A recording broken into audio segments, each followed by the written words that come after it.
hell out of me. but you're absolutely right. The only thing is, it just seems to me this is nothing new. The government's been doing this since well before I was born, possibly even before you were born. Possibly. Do you not think they'll just Well, FDR was dead when I was born. But I don't remember the Articles of Confederation, but it's possible. Andy, you don't think we maybe sort of hit a tipping point? I mean, they've sort of done it covertly. The Democrat-Republican regime has always sort of done these nuanced, favorable tax tricks, but they're now outright handing trillions of dollars of welfare money to corporate America, right, and especially the financial institution. I agree. That's not a Democrat. This is Democrat-Republican regime. I have to tell you, Cody has championed here at Fox attacking Republicans and Democrats equally. I mean, it's the big government collectivists of both parties versus those of us who believe that the individual is superior to the state. Lou, I gather that you were not surprised by the threat of Senator Chris Dodd to tax 98% of the AIG bonuses, and of course, not to be outdone, a couple of Democrats in the House said, why not tax 100% of it? I'm all for it. So they obviously don't know the Constitution they have sworn to uphold, and they don't know the basic cases issued by the Supreme Court which do uphold that Constitution, saying the government can't target a group of taxpayers for personal vengeance. Well, you know, I think the right of contract is sacred. But a contract to be valid has to be entered into by two voluntary parties. And in the case of AIG and all the TARP and the TALP and the rest of those guys, one party to this contract is not voluntary. That's me and the rest of the taxpayers. Right. So I'm for the. I don't mind 100% tax on those guys. In fact, I'd like to take away their salaries too. Kick them out. Let the thing go bankrupt. And they'd get zero salaries, and that's the way it ought to be. But the contract wasn't made with us. But the contract between AIG and the executives, the contract for the bonuses, the thing that's causing all the brouhaha this week, those were voluntarily entered into contracts by AIG before the government owned it. Yes. The government has to honor those things. Yes, sir, but they couldn't pay those contracts if it weren't for the taxpayer. Exactly. Well, that's the initial mistake. That's the initial mistake which everybody in this room condemns. So then, Judge, that's what I come back to. Now that we're at this anarchy, the premise itself is anarchy. We're giving welfare money to corporate America and these white-collar criminals. That's the premise that has the problem. That's anarchy. How do we then go, well, we've got to respect some of the contracts now, but some of them aren't, even though the taxpayer didn't voluntarily enter into it. It is anarchy in premise. That's what we have to go back to and stop. But the problem is, as the judge was pointing out, these bills of attainder are unconstitutional. Article 1, Section 9 of the Constitution, which also says you can't pass ex post facto laws. So you can't retroactively say this contract is no good for you specifically because the government's done this, because it was legal at the time. Well, they've done it with taxes before. They've retrogressed on taxes. You know, the Soviet Constitution, to the extent that they even acknowledged the existence of a Constitution, forbade raising taxes retroactively. But Bill Clinton did so in his first year as president. The Congress, of course, went along with it, enacted it, and the Supreme Court said you can raise taxes retro. And let's cut taxes retro. You know, it was interesting, Judge, that the Soviet Constitution also had all these, gave the republics and the regions the right to secede. And when the Soviet Union collapsed, they actually enforced that. Yeah. And all the various republics were allowed to secede. In my research for a lot of my publications, some of which you've been generous and gracious enough to publish for me, Lou, I have come across Texas, Rhode Island, and of all places on the planet, New York, reserving for themselves at the time they joined the Union the right to secede.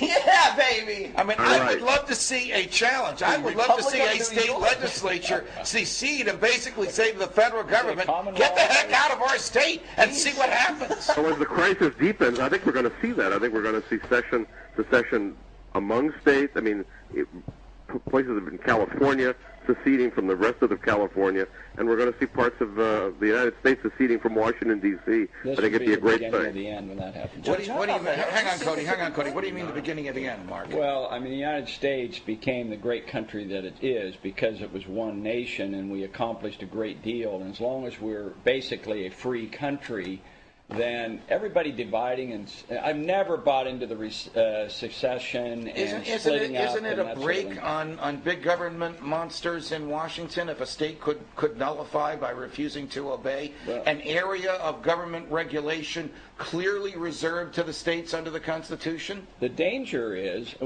I'm an economist, so I do a cost-benefit analysis here. You talked about the benefits, but what about the costs of the barriers that you raise between individual states? And we don't allow immigration, we don't allow trading of goods, we have all kinds of restrictions and regulations. Well, then we would be back to one of Andy Levy's favorite documents, which is the Articles of Confederation, which he thinks that I remember from having lived under. I think you actually helped draft them. I was very proud of those things. Sure, yeah. Lou Rockwell.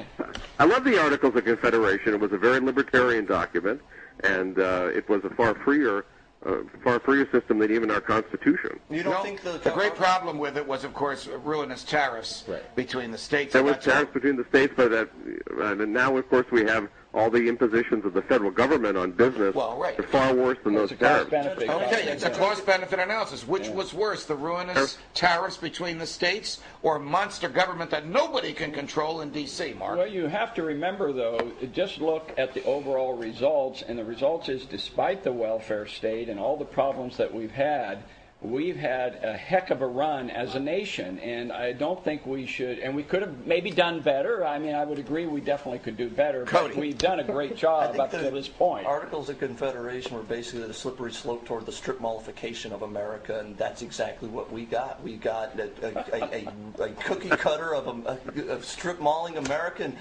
there's a Target and Starbucks on every corner at least. Hey, woohoo! At least there's no tariffs in between the states. Give me a break. I'm all for the tariff and seceding, and I want the states to stand up and actually fight for their rights. Give me a break. We are going to lose Lou Rockwell in a couple of seconds. Lou, I want to thank you for posting the op-ed that I sent you, which I gather will be available in a little while on LouRockwell.com, and I want to thank you for coming here to Freedom Watch next Wednesday. Is it next Wednesday? Not live. Okay, when we will be discussing Austrian economics. When is he coming live? Thank you. Lou, the crowd wants to know when you're going to physically be here. Lou, we want you in the house. I want to be there in a couple of weeks, Judge. All right, God bless you. Feel better, and thanks for joining us. Thanks for all you do, man. Bye-bye. All right, now, Andy, why shouldn't we be concerned, or should we be concerned, about Chuck Schumer, who says if you don't give up the bonuses, we will take them from you? I mean, if the government can find... I mean, if they can do that to these AIG executives, they could do it to you at Fox, or Cody at Fox, or me at Fox. No, because we haven't taken welfare money. Well, they just announced that they're going back to every one of the people who got bonuses and voluntarily asking them to return the bonuses. So that'll be interesting to see what happens. Yeah, they asked them to return half, for the record. Which is some arbitrary half amount. But look, don't misunderstand here. And you calling them criminals, I think, is a come on, these guys. Mistake. No, that's Hank Greenberg is a criminal. He has been lying to regulators, his investors, his shareholders for years. Right. Go ahead, Mark. But you're talking plural, and we're talking about individuals who work for the company who are bonuses.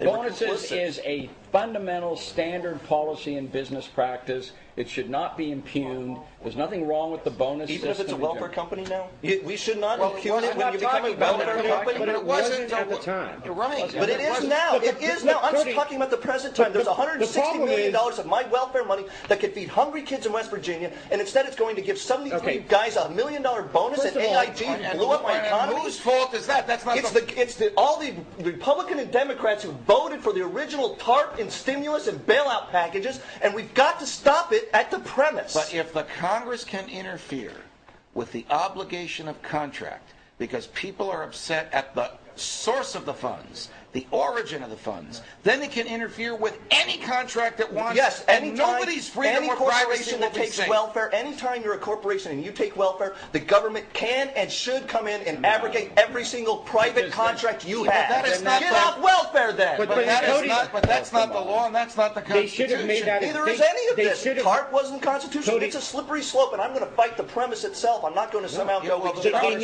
needed to have made that agreement before they gave them the bailout money. They needed to say, "Hey, we'll bail you out. We will save your sorry asses, but no retention bonuses." Here's the problem. But they didn't. Here's the problem with that. If the government is going to give a corporation a loan the government can negotiate with the corporation for terms. For example, when the government bailed out General Motors, it said, change the contract between the UAW and you, and we'll give you this money.